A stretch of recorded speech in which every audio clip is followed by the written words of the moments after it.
Salam və vaxtınız xeyir olsun. Dəyərli müəllim və şagirdlər, gəlin belə bir suala baxaq. Deyir ki, mərkəzi O nöqtəsində olan çevrədə AOB verib 120, AB 6-dır. Bizdən AB vətərinin mərkəzdən məsafəsini tapın. Bunu tələb edir. AB vətərinin mərkəzdən məsafəsini tapmaq tələb olunur.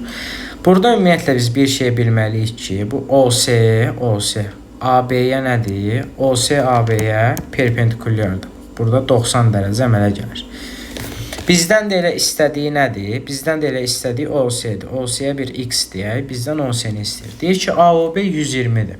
AOB 120-dirsə, bu OC təm bölən olduğu üçün 60 bucaqları ayıracaq.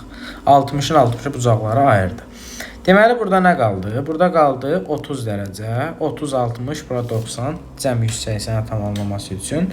Bizə nə deyir? Deyir ki, AB 6-dır. Bax, AB 6-dırsa, bizdə bir şey də var ki, burada. Bu AC, M, SB-yə bərabərdir. Bunlar deyir ki, bizə nədir? Deyir, AB 6-dır. AB 6-dırsa, onda AC 3-dür, SB 3-dür. Bax, bu şəkildə. İndi burada bax fikir ver.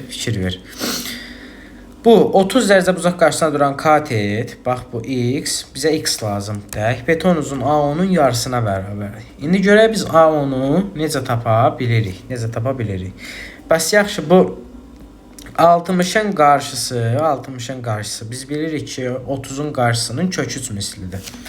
Bu gəlin yazaq ki, belə X vurulsun. Gəlin belə yazaq. X vurulsun kök 3 bərabər olacaq nəyə? Bərabər olacaq 3-ə.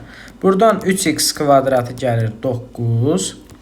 X olur nə? X olur kvadrat kök altında 3. X alırsan ki nə? Kvadrat kök altında 3. Bizdən də elə x istəyirdi də. Vəssalam da. AB vətərinin mərkəzdən məsafəsi elə bu məsafətdə. Bu OC.